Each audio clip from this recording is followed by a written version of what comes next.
Sommeil d'action. Du sommeil animal, nous sommes passés au sommeil conscient ou sommeil d'expérience, puis nous passons au sommeil d'action. C'est le troisième stade. Pendant longtemps, en effet, si conscient soit-il, notre sommeil reste un état passif. Nous sommes seulement le témoin des événements, le spectateur impuissant de ce qui arrive à telle ou telle partie de notre être.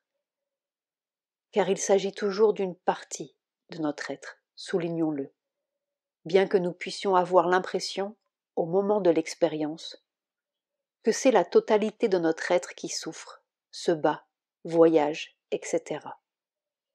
De même que nous pouvons avoir l'impression, quand nous discutons politique ou philosophie avec un ami, que c'est tout nous-mêmes qui discutent, alors qu'il s'agit seulement d'une fraction mentale ou vitale. À mesure que le sommeil devient conscient, nous passons des impressions aux réalités frappantes. Où est le concret ? De quel côté l'objectif ? On se le demande. Et nous voyons que nous sommes constitués d'une masse hétéroclite de fragments mentaux, vitaux ou autres, qui ont une existence indépendante, avec leurs expériences indépendantes, chacun sur son plan particulier. La nuit, quand le lien du corps n'est plus là, ni la tyrannie du mentor mental, cette indépendance éclate d'une façon très remarquable. Les petites vibrations agglutinées par nous, qui constituent notre nature, se débandent en petits êtres de notre être qui courent ici et là, et nous découvrons toutes sortes d'inconnus en nous dont nous ne soupçonnions pas l'existence. En d'autres termes, ces fragments ne sont pas intégrés autour du vrai centre, psychique, et n'étant pas intégrés, nous sommes impuissants à intervenir pour modifier le cours des circonstances. Nous sommes passifs, parce que le vrai nous est le psychique, et que la plupart de ces fragments n'ont aucun lien avec le psychique. La nécessité de l'intégration apparaît bien vite si nous voulons être le maître, non seulement ici, mais là-bas et de toutes les manières.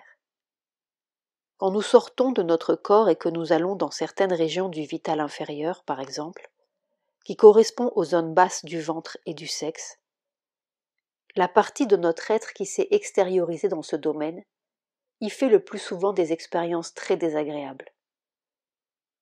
Elle est attaquée par toutes sortes de forces voraces et nous avons ce qu'il est convenu d'appeler un cauchemar, dont nous nous sauvons en nous reprécipitant aussi vite que possible dans notre corps où nous sommes à l'abri. Si cette même partie de notre être a consenti à s'intégrer autour du centre psychique, elle peut sans danger sortir dans ces mêmes régions, assez infernales, car elle sera armée de la lumière psychique. Le psychique est une lumière, c'est un fragment de la grande lumière originelle. Il suffira qu'elle se souvienne de cette lumière, ou du maître, ce qui est la même chose, au moment où elle est attaquée, pour que toutes les forces adverses se dispersent. En se souvenant, elle a appelé la vraie vibration, qui a le pouvoir de dissoudre ou de disperser toutes les vibrations de moindre intensité. Il y a même un stade de transition, fort instructif, où nous assistons impuissants à de terribles poursuites notamment. Puis tout à coup, dans sa détresse, ce fragment de nous-mêmes se rappelle la lumière, ou le maître, et la situation se renverse. De même, nous pouvons rencontrer toutes sortes de gens sur ces plans, connus ou inconnus, proches ou lointains, vivants ou morts. C'est toujours vivants qu'on appelle morts, dit Sri Aurobindo, qui sont sur la même longueur d'onde, et être le témoin ou l'associé impuissant de leur mésaventure, qui, nous le savons, pourront se traduire par des événements terrestres fâcheux pour les vivants. Tous les coups là-bas sont des coups pour ici. Tout ce qui se passe là-bas prépare ce qui se passe ici. Mais si, au moment de l'expérience, ce fragment de nous-mêmes qui est avec le fragment correspondant de cet ami, ces inconnus ou ces morts, se rappelle la lumière, c'est-à-dire s'il est intégré autour du psychique. Il peut retourner le cours des circonstances, aider un ami ou un inconnu en détresse, un désincarné à franchir un mauvais passage ou à sortir d'un mauvais lieu, se délivrer lui-même de certaines associations malsaines. Il y a tant d'endroits où nous sommes réellement prisonniers. Nous donnerons un seul exemple, que nous choisissons volontairement négatif et aussi banal que possible. X rêve qu'elle se promène avec son amie au bord d'un étang, aux eaux merveilleusement claires apparemment, lorsque tout d'un coup, un serpent jaillit du fond de l'étang et mord son amie à la gorge.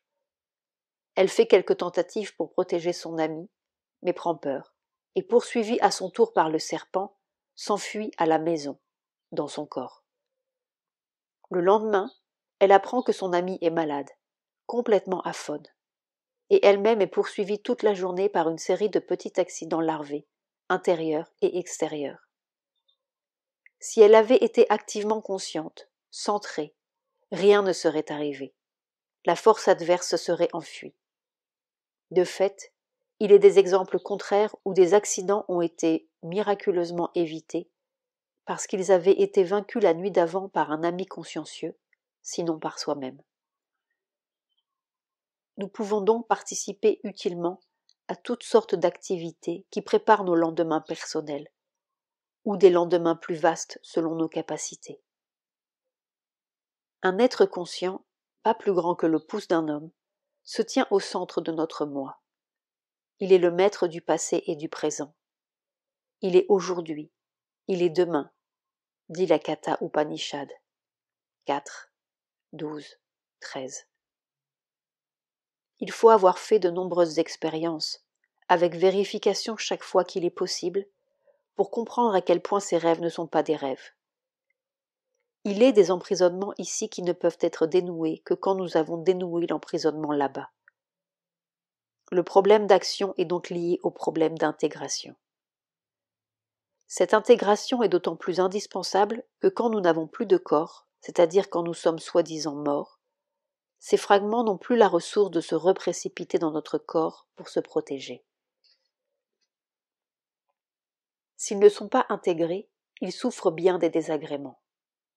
C'est là sans doute l'origine de nos histoires d'enfer qui ne concernent, on ne saurait trop le répéter, que quelques fragments inférieurs de notre nature. Car les plans inférieurs, notamment le vital inférieur, qui correspond à la région du nombril et du sexe, la plus difficile à intégrer naturellement, sont peuplés de forces faméliques. Comme disait un jeune disciple de Pondichéry, parti prématurément, qui était venu raconter à son ami dans le sommeil comment s'était passé le voyage. Just behind your world, there is no law and order. Juste derrière votre monde, il n'y a pas d'ordre public. Laconisme bien britannique pour parler des enfers. Et il ajoutait, « J'avais la lumière de mer, le maître, et j'ai traversé. » Peut-être faut-il préciser, car l'expérience est typique de bien des morts, que la rencontre des deux amis avait eu lieu dans les régions supérieures du vital, qui correspondent au centre du cœur. Au milieu de ces beaux jardins colorés que l'on rencontre souvent là-bas, et qui constituent l'un des innombrables soi-disant paradis de l'autre monde. Ce sont des paradis qui plafonnent bas. Généralement, le désincarné y reste aussi longtemps que son désir, puis il se lasse et va dans le lieu du vrai repos, dans la lumière originelle, avec son âme, en attendant l'heure du retour.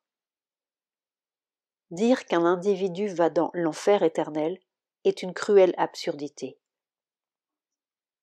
Comment l'âme, cette lumière, pourrait-elle jamais être prisonnière de ces basses vibrations? Autant dire que l'infrarouge est le maître de l'ultraviolet. Le semblable va avec le semblable, toujours et partout, ici-bas ou ailleurs. Et qu'est-ce qui pourrait être éternel, vraiment, sauf l'âme, sauf la joie? S'il y avait un enfer sans fin, ce ne pourrait être qu'un lieu d'extase sans fin, dit Sri Aurobindo. Car Dieu est joie, est Ananda. Il n'est pas d'autre éternité que l'éternité de sa béatitude. Ainsi, à mesure que notre être s'intégrera autour du psychique, il passera d'un sommeil passif à un sommeil actif, si tant est que l'on puisse encore parler de sommeil, et d'une mort difficile à un voyage intéressant ou à une autre forme de travail. Mais là aussi, il y aura tous les degrés, suivant l'ampleur de notre conscience, depuis la petite action qui se borne au cercle restreint des gens, vivants ou morts, que nous connaissons, ou des mondes qui nous sont familiers, jusqu'à l'action universelle de quelques grands êtres dont le psychique a, en quelque sorte, colonisé de grandes étendues de conscience, et qui, par leur lumière silencieuse, protègent le monde. Pour terminer ces brèves généralités, qui sont tout au plus des signes de piste pour le chercheur, nous pouvons faire une dernière observation. Il s'agit des prémonitions. Peut-être n'a-t-on pas dit assez que le seul fait que l'on puisse avoir une prémonition est bien le signe que les événements existent déjà quelque part, avant de se produire ici. Ils n'existent pas en l'air.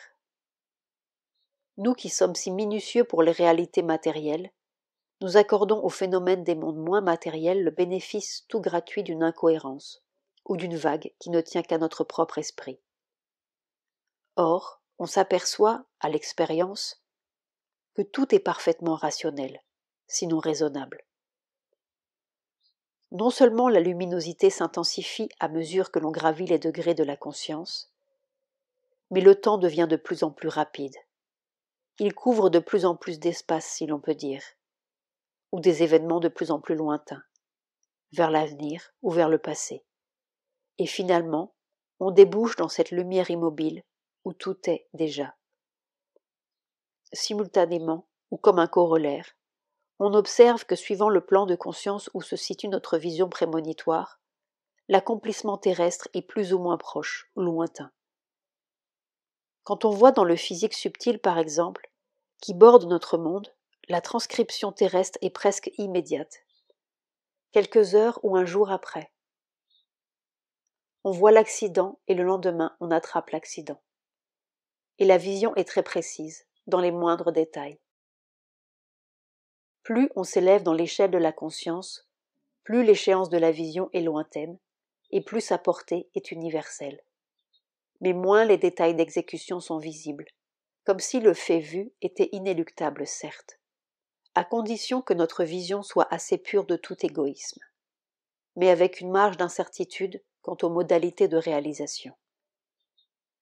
Cette marge d'incertitude représente, en un sens, les péripéties ou les déformations de la vérité d'en haut quand elle descend de plan en plan pour se réaliser terrestrement. Toutes sortes de conclusions intéressantes peuvent se dégager de cette observation, mais notamment le fait que plus on est conscient sur la Terre, c'est-à-dire capable de monter haut dans l'échelle de la conscience et de se rapprocher de l'origine, plus on rapproche aussi la Terre de l'origine en annulant les déterminismes déformants des plans intermédiaires. Ceci peut avoir non seulement des conséquences individuelles considérables pour la maîtrise et la transformation de notre propre vie, mais des conséquences générales pour la transformation du monde. On a beaucoup discuté le problème de la liberté et du déterminisme, mais c'est un problème mal vu. Il n'y a pas liberté ou déterminisme, il y a liberté et quantité de déterminisme. Nous sommes soumis, dit Sri Aurobindo, à une série de déterminismes superposés, physique, vital, mental et plus haut. Et le déterminisme de chaque plan peut modifier ou annuler le déterminisme du degré immédiatement en dessous. Par exemple, dans le microcosme, une bonne santé physique et une longévité donnée peut être modifiée par le déterminisme vital de nos passions et nos dérèglements, lequel peut à son tour être modifié par le déterminisme mental de notre volonté et notre idéal, qui peut être modifié par la loi plus grande du psychique, et ainsi de suite. La liberté est de passer à un plan supérieur. De même pour le destin de la Terre, ce sont les mêmes forces qui meuvent le microcosme ou le macrocosme. Et si nous, qui sommes éminemment le point d'insertion de tous ces déterminismes dans la matière, nous sommes capables de nous élever à un plan de conscience supérieur, nous contribuons automatiquement à la modification de tous les déterminismes inférieurs et à l'accession de la Terre à une liberté plus grande. Jusqu'au jour où, nous le verrons, par l'intermédiaire des pionniers de l'évolution, nous pourrons nous élever à un plan supramental qui modifiera le destin présent du monde comme le mental a modifié son destin aux environs du tertiaire. Et peut-être, en fin de compte, si tant est qu'il y ait une fin, la Terre touchera-t-elle le déterminisme suprême, qui est la liberté suprême et l'accomplissement parfait. Nous sommes chacun, par notre travail de conscience, un agent de résistance aux fatalités qui pèsent sur le monde et un ferment de liberté ou de divinisation de la Terre. Car l'évolution de la conscience a un sens pour la Terre. Sri Aurobindo ou l'aventure de la conscience. Sat Prem.